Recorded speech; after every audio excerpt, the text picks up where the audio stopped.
বিভিন্ন হোটেল রেস্টুরেন্টের তেলের লাল লাল ঝাল ঝাল মাল খায় কালারে খেতে খেতে আমার বরের জিহ্বাটা একটু অন্যরকম হয়ে গেছে। তার ঘরের রান্না ভাল লাগে না।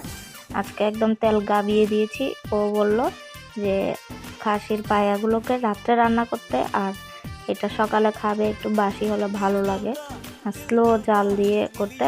তাই আস্তে আস্তে জাল দিয়ে প্রেসার কুকারে একেবারে বসিয়ে দিয়েছি।